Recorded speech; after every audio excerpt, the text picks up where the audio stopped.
So yeah, the floor is yours, Sara Nyberg. Okay, thank you very much. Yeah, now I'll share my screen again.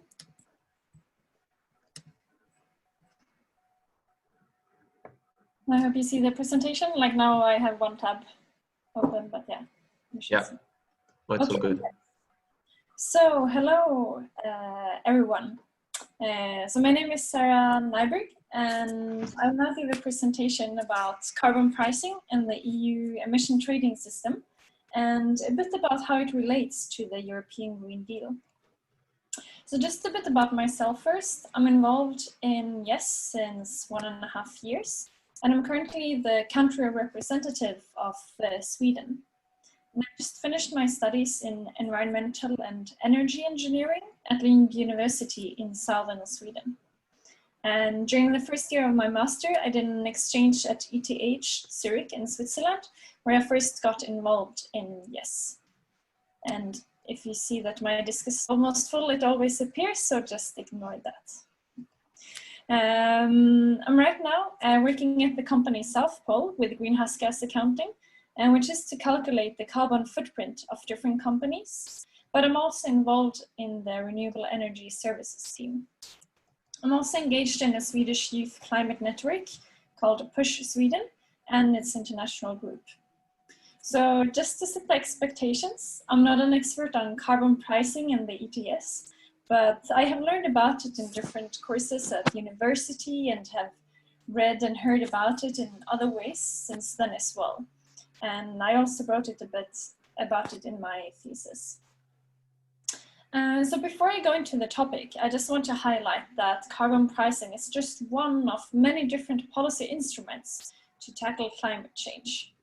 So some people and actors, especially economists from my impression, say like putting a price on carbon is the ultimate solution and that we almost don't need any other climate policies.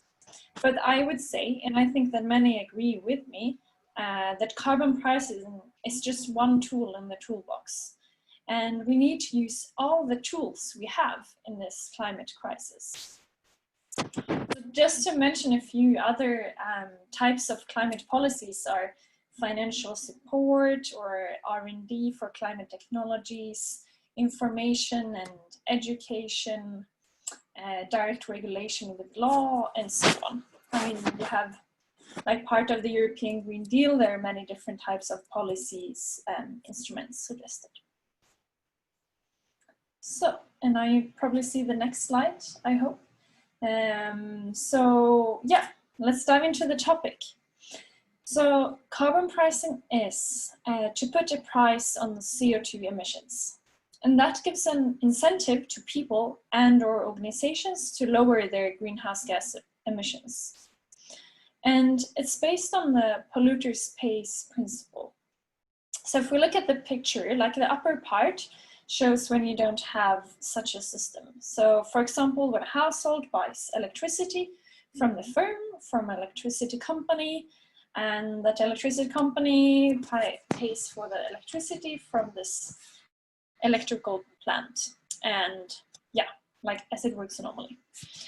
But with a polluter pay system, the government makes this electricity plant to pay for their emissions. So their costs increase. So therefore the firm or the electric company needs to pay more for the electricity. And that also goes on to the customer or the household. So the household pays more. And in a liberalized energy market, households might choose another electricity company or another contract with electricity with lower emissions. So in financial terms, carbon emissions are economic externalities. So that are activities in which people consume things, but do not pay for the full social costs.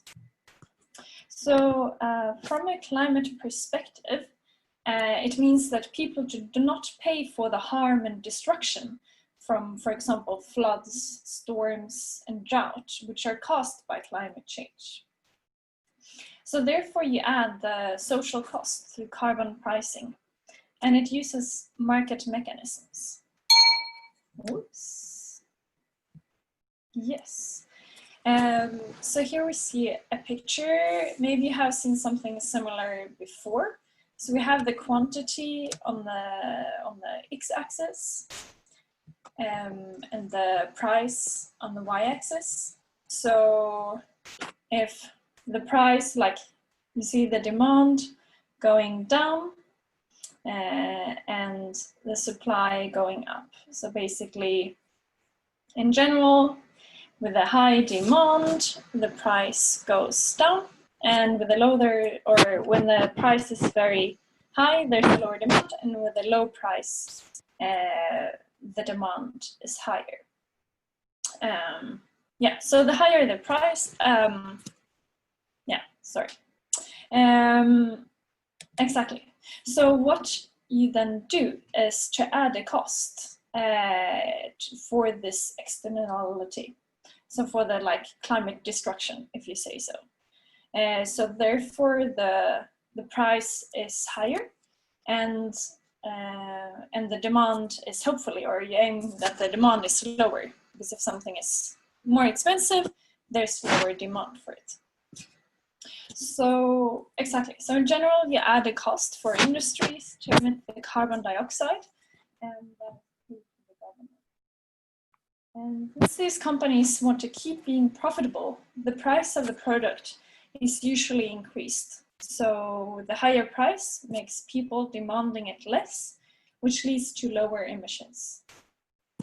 And this extra money which the government gets can be used as they like, but it's common that it goes to climate investments to lower the employment costs, or that the money goes back to the households in some other way. Moreover, you can say that carbon prices give market incentives for inventors and innovators to develop and introduce low carbon products to replace current technologies. And carbon pricing is adopted in different places in the world, and it's increasing in popularity. I don't have time to go into specific examples, but yeah, there are many countries which have adopted carbon pricing. Yes, so there are two different major types of carbon pricing. So the carbon tax and tradable emissions. So a carbon tax is similar to other taxes. You just pay more, like you pay taxes for the emissions, like for the greenhouse gas emissions. While the tradable emissions, or cap and trade, works like this. So you see these two factories, they both get a certain amount of allowances to emit.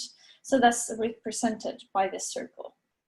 The left factory, they maybe in a year emit less than they got, or less than what they are allowed to emit. So they can then trade their allowances, because the company to the right, the factory to the right, is emitting more than they are kind of allowed to. So therefore the company to the right is buying allowances, like paying for emission allowances to get those from the company to the left. And the advantage, oh yeah, I can go to this. So you can just look at the differences now between a carbon tax and tradable emissions. So with the carbon tax, the price is set from the beginning. So this gives a consistent price signal. But for the tradable emissions, the price depends on the market. So the price can vary a lot. I will show that in the next slide. So this gives inconsistent signals to the private sector and decision makers. So they can't really plan ahead for investments because they don't know how much it will cost. To the second point, for a carbon tax, emission reductions are not specified. So you have a set price, but the emission reductions get what they get. You don't know it in advance. But for tradable emissions, you have this specified emission cap, so that you control, but you don't control the price. So it's either or. Regarding the third bullet point, the carbon tax gives directly a revenue to the government. For tradable emissions, it might give a revenue to the government, but only if these emission allowances are auctioned, like that these factories have to pay for the emission allowances from the beginning. But it's also common that these factories just get these allowances for free from the beginning, and then the government doesn't get any money. Yeah, so the fourth point, like common with taxes, I mean, since it's common with taxes, it's quite easy to implement. But for the emission trading system, you need like a lot of framework and rules and structures. So it's a bit harder to introduce. But the carbon tax is easier to cut. It's like you just, okay, no, we just skip this tax for next year. But the tradable emissions, they have a larger chance of being long-term policy because they are, when you have these big structures in place, they're not as easy to just remove. And the last point is about like efficiency or so for tradable emissions. So one advantage with trading is that you decrease the emissions where it's more efficient or cheaper to reduce. So if it's very expensive for company A to reduce its emissions, it can buy allowances which are cheaper than this maybe new fancy technology. So they can buy allowances from company B, which has cheaper options to reduce its emissions. However, since we need to set a goal or have a goal to go to net zero emissions latest in 2050, everyone needs to cut their emissions everywhere. So it's just a matter of time, like when each actor will decrease its emissions. Yeah. So yeah, coming then to the EU emissions trading system. So in the EU, there's a system for trading emissions, and it was introduced in 2005. The participating countries are the EU 28, Iceland, Norway, and Liechtenstein. And there are negotiations going on to link the Swiss ETS with the EU one, but it has postponed several times. And the EU ETS covers 45% of all the emissions in the EU.